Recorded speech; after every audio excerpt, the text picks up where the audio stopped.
Chapter 17 In the Bush. "Righto men, all here?" said the platoon commander. "Follow me." We exchanged glances, shrugged our shoulders and rolled our eyes and followed him.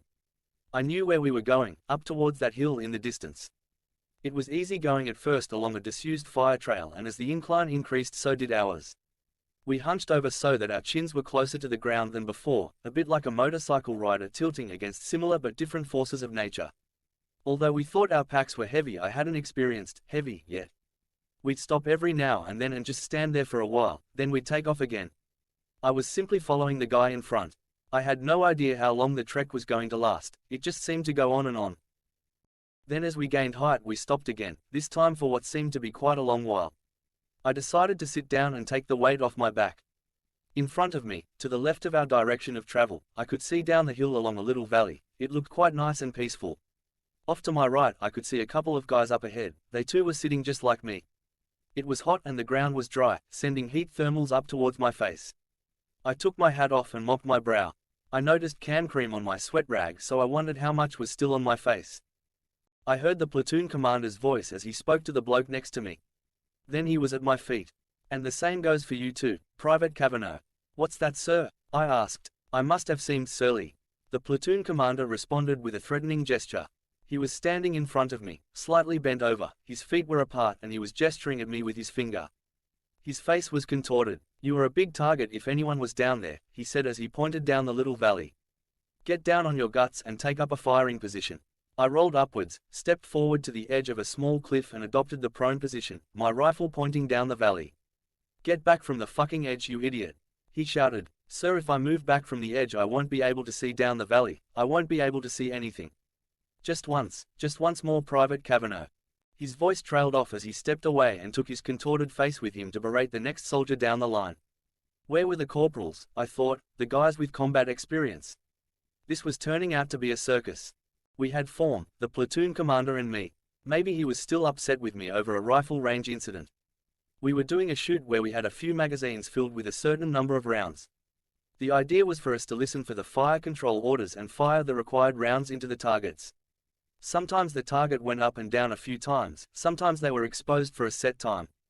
The idea behind this was to ensure that we had a stoppage during one of the set exposures, that is, the weapon would not fire because the magazine was empty, forcing us to carry out an immediate action drill where we replaced the empty magazine with one containing rounds and continue firing.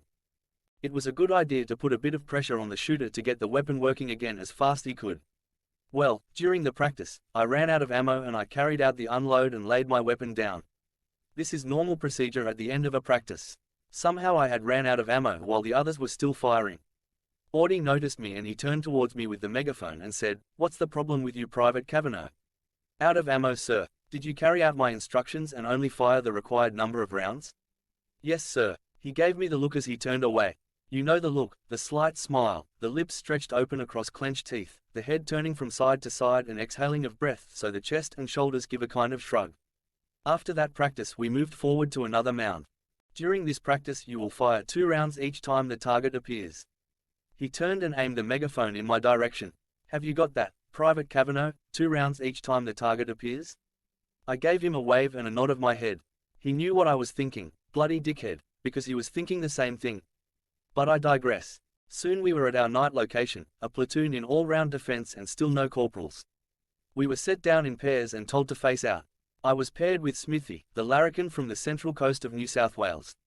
We had to prepare our position, put in track plans, man the machine gun, post sentries and dig in.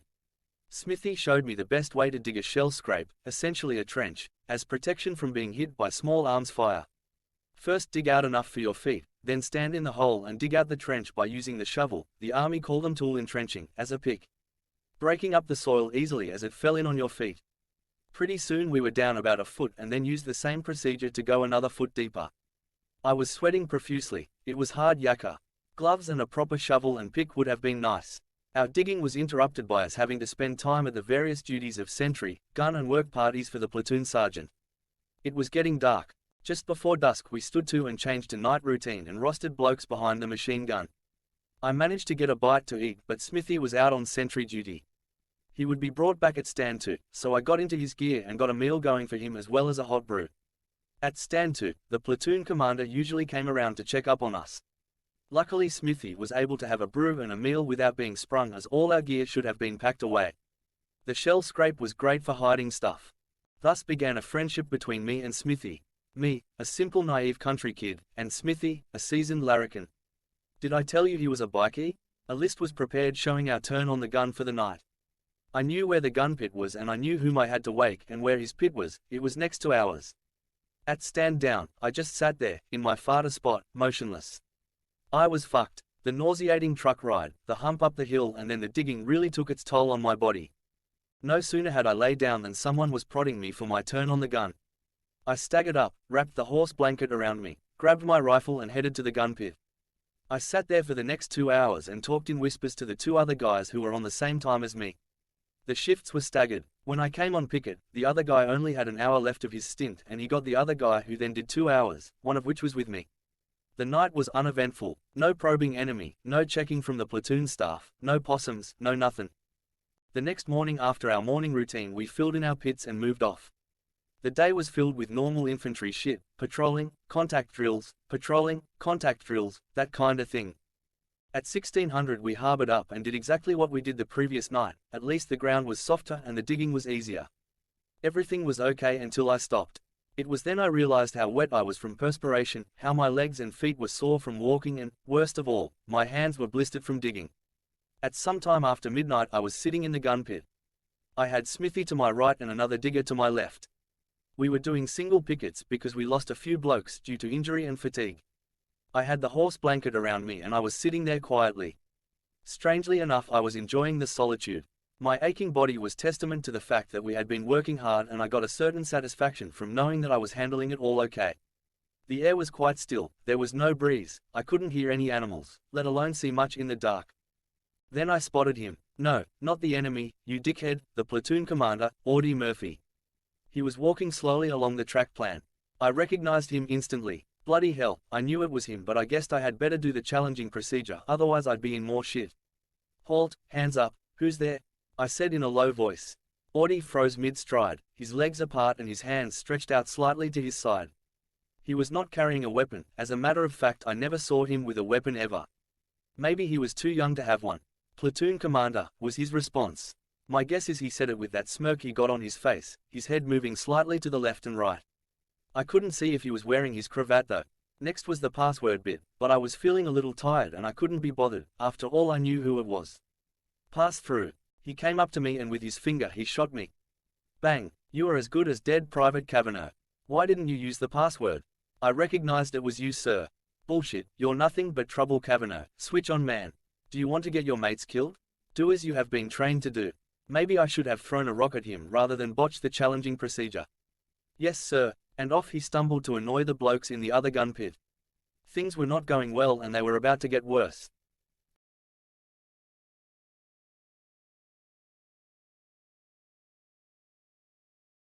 Later that night the platoon sergeant was hollering at us. I looked up and he was shining a torch into my eyes. Who's on picket here, yous cunts? It took me a couple of seconds to realize that we were all asleep, no one was awake behind the gun. I couldn't recall if I woke Smithy or not. The watch and picket list was on the ground between Smithy and me. We'd fucked up, we were asleep on picket, a chargeable offense. I might have gone to sleep without waking Smithy, but I had no recollection. None of us said anything except give old Gingerhead some blank looks. We're good at that. From now on, all 3 of you will stay awake until stand to. Is that clear? Yes, Sarge. I'll be checking on you. Fuck it up and use cunts is on a charge. Yes, Sarge. So we stayed awake the rest of the night.